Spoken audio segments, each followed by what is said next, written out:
जय हिंद दोस्तों, दुष्यंत शर्मा क्लासेस में एक बार आप सभी का फिर से स्वागत है। दोस्तों, हमने वर्णमाला से संबंधित पिछले वीडियो में क्वेश्चंस कर लिए थे। काफ़ी महत्वपूर्ण प्रश्न थे, आप एक बार उनको देख लेना, पढ़ लेना। पेपर में वही प्रश्न आते हैं और कुछ साधारण प्रश्न बचे हुए थे जो मैंने आपको बता दिए थे। हम आज का अपना सबसे महत्वपूर्ण टॉपिक स्टार्ट करते हैं, संधि। संधि हिंदी विषय का कंपटीशन की दृष्टि से, कंपटीशन के व्यू से काफ़ी महत्वपूर्ण टॉपिक है। कोई भी पेपर हो, किसी भी प्रकार का पेपर हो, संधि से प्रश्न आते ही आते हैं। ये काफ़ी अच्छा टॉपिक है और ये संधि से रिलेटेड हमारे काफ़ी ऐसे और टॉपिक आएंगे जो हमारी संधि से रिलेटेड होंगे। अगर आप संधि को अच्छे से पढ़ लेते हैं तो वो टॉपिक भी आप बना सकते हैं। जैसे कि उपसर्ग प्रत्यय के लिए आता है, शब्द के लिए आता है। अगर आपको संधि अच्छे से आती है तो उपसर्ग प्रत्यय आप अच्छे से पहचान सकते हैं, शब्दों को अच्छे से निर्माण कर सकते हैं। तो इसलिए आप संधि को अच्छे से पढ़ें, यहाँ से पढ़ें, कहीं से भी पढ़ें, लेकिन अच्छे से पढ़ें। संधि के लिए दोस्तों हमें एक पूर्व ज्ञान की आवश्यकता होती है। पूर्व ज्ञान की आवश्यकता होती है। वो पूर्व ज्ञान कौन सा है कि हमें वर्णमाला का अच्छे से ज्ञान होना आवश्यक है। हमें वर्णमाला अच्छे से आना चाहिए, क्योंकि हम वर्णों से ही संधि बनाते हैं। किससे बनाते हैं? वर्णों से ही बनाते हैं। आप संधि को आगे पढ़ेंगे तो सारी बातें आएंगी आपके सामने, जिसमें अगर आपको संधि, अगर वर्णमाला आपको आती है, अच्छे से पता है, तो आप संधि में और आसानी महसूस करेंगे। तो दोस्तों, हम सबसे पहले शुरुआत करते हैं संधि शब्द से ही। किससे शुरुआत करते हैं? हम संधि शब्द से ही शुरुआत करते हैं। संधि, इसका अगर हम शाब्दिक अर्थ की बात करें, इसका संधि का शाब्दिक अर्थ होता है मेल। शाब्दिक अर्थ क्या होता है दोस्तों? मेल, जोड़ना, मित्रता, ये इसका शाब्दिक अर्थ होता है। क्या होता है? मेल, जोड़ना, मित्रता, या फिर कह सकते हैं समझौता। समझौता इसका शाब्दिक अर्थ होता है। संधि आपने कभी इतिहास पढ़ा होगा तो उसमें भी बताते हैं कि दो राजाओं के बीच में संधि हुई। संधि का अर्थ ये होता है कि इस प्रकार से किसी दो विवाद चल रहे हों, उन दोनों को एक करना, दोनों में समझौता हो जाना, एक रूप धारण कर लेना, दो अलग अलग चीज़ों का एक रूप धारण कर लेना ही संधि कहलाता है। जैसे कि आप शब्दों में देखते हैं कि वो कॉमन चीज़ देख लेते हैं। जैसे कि आपने अ और आ का संधि करवाई, छोटे अ और ह्रस्व आ का संधि करवाई आपने, तो वो एक कॉमन बड़ा आ हो जाता है, ये संधि हो जाती है। इसको क्या कहते हैं दोस्तों? संधि कहते हैं। तो संधि का शाब्दिक अर्थ आपने देखा, मेल, जोड़ना, मित्रता या समझौता। कभी कभी दोस्तों संधि का आपसे विलोम शब्द भी पूछ लिया जाता है। संधि का विलोम आपका क्या होता है? विग्रह या विच्छेद। क्या होता है दोस्तों? विग्रह या विच्छेद। विग्रह का अर्थ होता है तोड़ना। क्या होता है दोस्तों? तोड़ना। संधि का अर्थ होता है जोड़ना, तो विग्रह का अर्थ क्या होगा दोस्तों? तोड़ना होगा। तो इसका विलोम क्या हो जाएगा? या तो विग्रह होगा, या विग्रह नहीं मिलता है तो आप विच्छेद भी लगा सकते हैं। ये आपने संधि के बारे में जाना, संधि शब्द के बारे में जाना। एक संधि को हम इस प्रकार से भी लिखते हैं और संधि को कभी कभी इस प्रकार से भी लिख देते हैं। कैसे? इस प्रकार से, या तो अनुस्वार का भी यूज कर देते हैं या फिर आधे ना का भी प्रयोग कर देते हैं। ये अंतर क्यों आता है दोस्तों? सबसे पहले संधि में हम यही पहचानते हैं कि ये क्यों आता है। दोस्तों, जब भी अनुस्वार का प्रयोग किया जाता है, मैं आपको ये पहले भी बता चुका हूं कि अगर अनुस्वार का प्रयोग किया जाता है और अगर अनुस्वार का प्रयोग नहीं करना हो आपको, अनुस्वार की जगह हम जो उसके आगे वाला वर्ड होता है, जैसे कि संधि में अनुस्वार लगा दिया, इसके आगे वाला वर्ड कौन सा है? हमारा ध है, धनुष वाला। इसके पंचमाक्षर का प्रयोग किया जाता है, जैसे कि यहाँ न का प्रयोग हुआ है। ये ध ता वर्ग का आपका चौथा वर्ण है और पांचवा वर्ण कौन सा होता है? ता वर्ग का न होता है। न होता है तो यहाँ किसका प्रयोग किया गया है? न का प्रयोग किया गया है। इसी प्रकार से दोस्तों इनमें यही अंतर होता है। शब्द दोनों ही सही हैं, लेकिन किस प्रकार से सही है, किसको लिखा जाता है, ये मैंने आपको बताया। ठीक है दोस्तों, अगर हम इसकी परिभाषा की बात करें, परिभाषा की बात करें कि परिभाषा क्या है? दो वर्णों के मेल से उत्पन्न होने वाले विकार को, क्या लिखा मैंने? दो वर्णों के मेल से होने वाले विकार को क्या कहते हैं? हम संधि कहते हैं। जो विकार उत्पन्न होता है, यहाँ ये शब्द महत्व रखता है, बहुत अधिक महत्व रखता है। क्या रखता है? बहुत अधिक महत्व रखता है, क्योंकि जब दो वर्ण मिलते हैं, जैसे कि आपने को दो वर्ण बनाए, आप शब्द ले लें, एक उदाहरण के लिए हम लेते हैं सुर धन इंद्र। उदाहरण के लिए हमने क्या लिया, सुर धर इंद्र। सबसे पहले हमने लिया सुर। सुर का अर्थ क्या होता है दोस्तों, देवता। इंद्र का अर्थ क्या होता है, श्रेष्ठ। अर्थात जब ये संधि करेंगे, ये दोनों जुड़ेंगे तो क्या हो जाता है, सुरेंद्र। अर्थात यहाँ ये क्या हुआ, विकार हुआ, ये दोनों मिले, इसका अर्थ देवता था, श्रेष्ठ था, इसका अर्थ क्या हो गया, सुरेंद्र, जो देवताओं में श्रेष्ठ है। क्या, जो देवताओं में श्रेष्ठ है, अर्थात कौन, सुरेंद्र। अर्थात हम कह सकते हैं कि विकार वह होता है, विकार का अर्थ होता है कि परिवर्तन होना। अगर दो वर्ण आपस में मिल रहे हैं और उसके मिलने के बाद जो परिवर्तन हो रहा है उसको हम क्या कहते हैं, संधि कहते हैं। लेकिन दोस्तों याद रखने वाली बात यहाँ ये है कि संधि हमेशा तत्सम शब्दों के बीच होती है, तत्सम शब्द में ही संधि होती है। कभी कभी क्या करते हैं, जैसे कि मैंने एक उदाहरण लिया, पान वाला, पान योग वाला, पान वाला, इन दोनों को भी हम मिला देते हैं। इन दोनों को भी अगर हम मिला दें तो शब्द क्या बनता है, पान वाला। क्या बनता है, पान वाला। दोस्तों यहाँ ये आपकी संधि नहीं हो रही है। क्यों नहीं हो रही है, क्योंकि यहाँ पर आपको विकार देखने को नहीं मिल रहा, कोई परिवर्तन देखने को नहीं मिल रहा है। जब तक कोई परिवर्तन नहीं होगा तो वो संधि नहीं होगी। यहाँ ये क्या हो रहा है, संयोग हो रहा है। अर्थात हम कह सकते हैं कि दो शब्दों या वर्णों के मिलने से जब कोई परिवर्तन नहीं होता है तो वहाँ संयोग होता है, ना कि संधि होता है। ठीक है मित्रों, अगर हम अगले अपने पॉइंट की ओर चलें तो अगला पॉइंट हमारा दिया हुआ है कि संधि विच्छेद।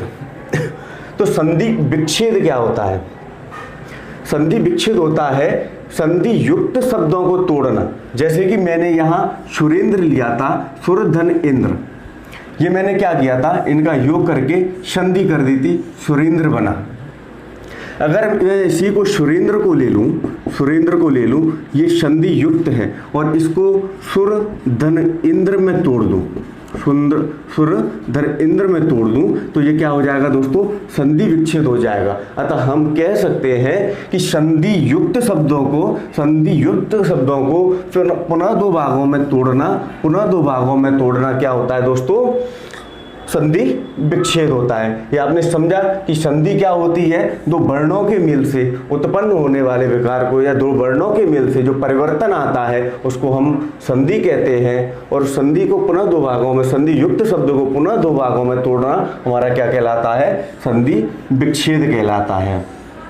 ठीक है दोस्तों, जैसा कि आपने शाब्दिक अर्थ से ही देखा था कि संधि का अर्थ हो रहा था मेल, तो यहाँ मेल करा रहे थे। और विग्रह का अर्थ क्या होता है दोस्तों, तोड़ना। विग्रह का अर्थ क्या होता है, तोड़ना। और यहाँ हम इसको तोड़ रहे थे। ठीक है दोस्तों, अब संधि सीखने से पहले इसमें कुछ ध्यान देने योग्य बातें हैं। ध्यान देने योग्य बातें हैं कि अगर कहीं हम संधि करते हैं तो इन बातों का विशिष्ट रूप से ध्यान रखा जाता है। सबसे पहली बात आती है कि संधि हमेशा तत्सम शब्दों में ही होती है, तत्सम शब्दों में होती है। तत्सम शब्द क्या होते हैं दोस्तों, तत्सम शब्द हमारे जो संस्कृत के शब्द होते हैं, जो हमारे संस्कृत के शब्द होते हैं वही तत्सम शब्द होते हैं। ठीक है, अब दूसरी बात आती है हमारी कि संधि हमेशा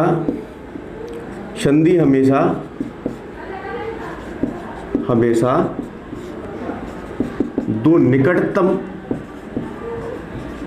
निकटतम वर्णों में होती है। संधि कहाँ होती है दोस्तों, दो निकटतम वर्णों में होती है। कैसे निकटतम वर्णों में होती है, जैसे कि आपने यही लिया, सुरेंद्र लिया, यही उदाहरण लेते हैं कि आपने सुरेंद्र लिया, सुर धन इंद्र लिया। आप इसका उच्चारण करते रहिए, जैसे कि बोलते रहिए सुर धन इंद्र, सुर इंद्र, सुर इंद्र, सुर इंद्र, सुर इंद्र। तो एक समय ऐसा आएगा कि आप स्वतः ही इसको सुरेंद्र बोलने लगेंगे। क्या बोलने लगेंगे, आप स्वतः ही इसको सुरेंद्र बोलने लगेंगे। अतः ये राम में से हमारा जो आ है और ये इसमें से क्या निकल रहा है, ई निकल रहा है। अतः जब इनको हम मिला देते हैं तो क्या बनता है, सुरेंद्र बनता है। और जो सुरेंद्र का हम उच्चारण जब इनको अलग अलग करते हैं तो एक समय ऐसा आता है कि ये स्वतः ही संधि कर लेते हैं और शुद्ध उच्चारण करने लगते हैं। लेकिन जबकि जो और कुछ शब्द हैं जिनमें हम जबरदस्ती इनका संधि करते हैं, हिंदी के शब्द हैं जिनमें हम संधि करते हैं, जैसे कि हमने लिखा पान वाला, पान वाला लिखा। अब इसकी आप संधि करें तो क्या होगा, पान वाला ही होगा। इसकी आप संधि करें तो क्या बोलेंगे, पान वाला, पान वाला, पान वाला। कभी पाने वाला या पानू वाला नहीं होगा, कोई विकार नहीं आएगा, कोई विकार नहीं आएगा। अतः ये संधि स्वतः ही नहीं करेंगे, चाहे आप इसको एक बार बोल लीजिए चाहे 1000 बार बोल लीजिए, लेकिन इसमें कोई भी विकार नहीं आएगा, ये जैसे हैं वैसे ही रहेंगे। अतः ये संधि नहीं करेंगे, ये क्या करेंगे दोस्तों, संयोग करेंगे। क्या करेंगे, संयोग करेंगे। अगला पॉइंट हमारा आता है कि संधि में, संधि करते समय 2 खंड होते हैं, 2 खंड होते हैं। क्या होते हैं दोस्तों, 2 खंड होते हैं। जैसे कि आप, एक होता है आपका प्रथम खंड और दूसरा होता है द्वितीय या दूसरा। एक खंडों को हम पद भी कह सकते हैं, पद भी कह सकते हैं। कौन सा, एक होता है प्रथम पद और दूसरा होता है द्वितीय पद। और दोस्तों ये जो पद होते हैं ये हमेशा सार्थक होते हैं। संधि हमेशा 2 सार्थक शब्दों के बीच होती है, 2 सार्थक वर्णों के बीच होती है। जैसे कि मैंने यही उदाहरण लेते हैं हम, सुर इंद्र। तो सुर का भी एक अपना अर्थ है और इंद्र का भी एक अपना अर्थ है, इंद्र का भी एक अपना अर्थ है। अर्थात हम कह सकते हैं कि संधि 2 सार्थक खंडों के बीच होती है। संधि कहाँ होती है, 2 सार्थक खंडों के बीच होती है। दोस्तों एक इसमें आती है, इसी यहाँ से परिभाषा निकलती है कि जब संधि होती है जो प्रथम 2 सार्थक खंडों के बीच होती है, लेकिन जो संधि होती है वो हमारे प्रथम पद के अंतिम वर्ण, प्रथम पद के अंतिम वर्ण और द्वितीय पद के प्रथम वर्ण के बीच होती है। कहाँ होती है, आपके प्रथम पद के अंतिम वर्ण और द्वितीय पद के प्रथम वर्ण के बीच हमेशा आपकी क्या होती है, संधि होती है। या हमने आपके संधि के बारे में जाना, तो अब हम बात करते हैं किसकी, संधि के प्रकार की। संधि के प्रकार आप सभी जानते हैं कि संधि के कितने प्रकार होते हैं। संधि के कितने प्रकार होते हैं, 3 प्रकार होते हैं। दोस्तों ये 3 ही क्यों होते हैं, 4 क्यों नहीं होते, 5 क्यों नहीं होते, 6 क्यों नहीं होते? इस बात पर एक गौर करने वाली बात है कि संधि के 3 ही प्रकार क्यों होते हैं। दोस्तों इसको हम देखते हैं कि संधि के 3 ही प्रकार क्यों होते हैं। संधि, पहले तो आपने वर्णमाला पढ़ी है, आपको पता है कि वर्ण कितने प्रकार के होते हैं। वर्ण होते हैं आपके 2 प्रकार के। आप कहेंगे कि 2 प्रकार के होते हैं, एक तो होते हैं स्वर होते हैं और दूसरे व्यंजन होते हैं। आप जानते हैं कि जो संधि होती है वो वर्णों के मेल से होती है। उसमें क्या होता है, वर्ण ही आपस में मिलते हैं।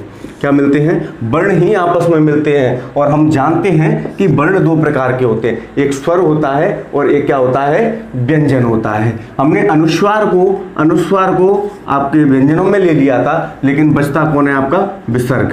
कौन सा बचता है, विसर्ग। तो एक कौन सा होता है, विसर्ग भी होते हैं। अगर हम कहें कि वर्णों के कितने प्रकार होते हैं, तो एक स्वर होता है, एक व्यंजन होता है और आपका एक क्या बचता है, विसर्ग बचता है। अब दोस्तों हम अगर बात करें स्वर व्यंजन और विसर्ग की, तो आप जानते हैं इनके वर्णों को कितने प्रकार से लिखा जा सकता है, इनके वर्ण कितने प्रकार से मिल सकते हैं। तो आप देखना, इस ऐसे याद रखेंगे इसको कि पहले स्वर,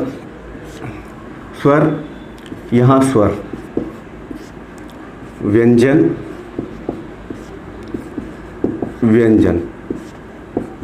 विसर्ग।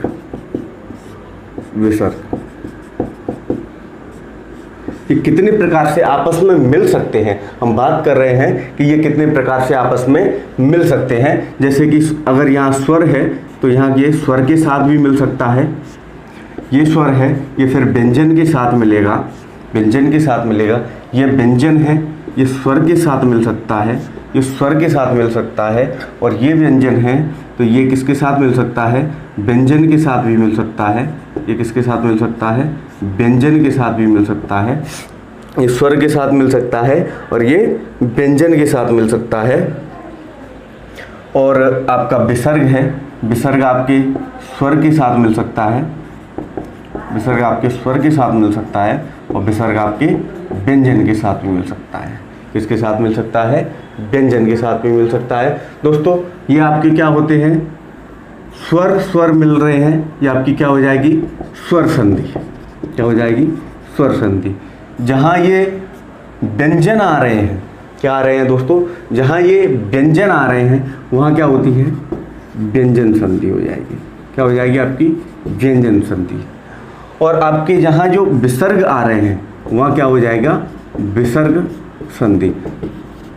आपने वर्ण देखे कितने प्रकार के थे? 3 प्रकार के थे, 2 प्रकार के वर्ण थे सॉरी, और उसमें एक तीसरा कौन सा बचता है? हमारा विसर्ग बचता है। अगर हम उनको बात करें कि वो कितने प्रकार से मिल सकते हैं, क्योंकि हम जानते हैं कि हमारी परिभाषा में ही लिखा है कि वर्णों के मेल से ही संधि बनती है, तो हमारे जो वर्ण हैं वो कितने प्रकार से मिल सकते हैं? वो हमारे 6 प्रकार से मिल सकते हैं। वो 6 प्रकार कौन से हैं? ये 6 प्रकारों से हमारे वर्ण मिल सकते हैं। स्वर के साथ स्वर भी हो सकता है, स्वर के साथ व्यंजन हो सकता है, या व्यंजन के साथ स्वर हो सकता है, व्यंजन के साथ व्यंजन भी हो सकता है, या विसर्ग के साथ स्वर आएगा या विसर्ग के साथ व्यंजन आएगा। अगर स्वर के साथ स्वर आता है तो वहाँ स्वर ध्वनि होती है। अगर व्यंजन के स्वर के साथ व्यंजन आता है या व्यंजन के साथ स्वर आता है या व्यंजन और व्यंजन आते हैं तो वहाँ क्या होती है? व्यंजन संधि होती है। और विसर्ग के साथ स्वर या व्यंजन आते हैं तो वहाँ क्या होता है? विसर्ग संधि होती है। तो ये कितने प्रकार से मिल रहे हैं? ये 3 प्रकार से मिल रहे हैं। अतः हम कह सकते हैं कि इसलिए हमारी संधि के 3 प्रकार होते हैं। पहला कौन सा? स्वर संधि, स्वर संधि। दूसरा कौन सा? व्यंजन संधि। और तीसरा कौन सा आता है दोस्तों? विसर्ग संधि। आपने ये देखा और यहीं से आप परिभाषाएं निर्माण कर सकते हैं।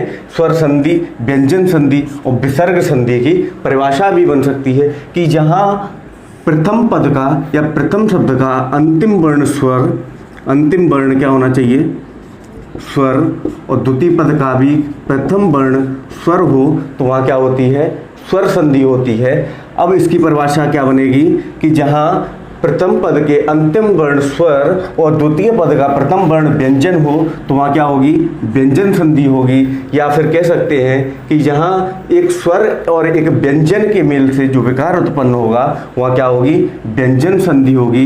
एक व्यंजन या एक स्वर या व्यंजन के मिलने से जो विकार आएगा वो क्या होगी? व्यंजन संधि होगी। और इसके लिए हम कह सकते हैं कि यदि किसी शब्द का प्रथम पद विसर्ग और द्वितीय पद स्वर या व्यंजन हो, द्वितीय शब्द स्वर या व्यंजन हो तो वहाँ क्या होगा? विसर्ग संधि होगी। दोस्तों इसके आगे का हम स्वर संधि अगले वीडियो में पढ़ेंगे। आज के लिए यहीं तक रखते हैं। हमारा बहुत बहुत धन्यवाद। वीडियो अच्छी लगी हो तो शेयर करें और चैनल को सब्सक्राइब करें, वीडियो को लाइक करें। बहुत बहुत धन्यवाद। जय हिंद।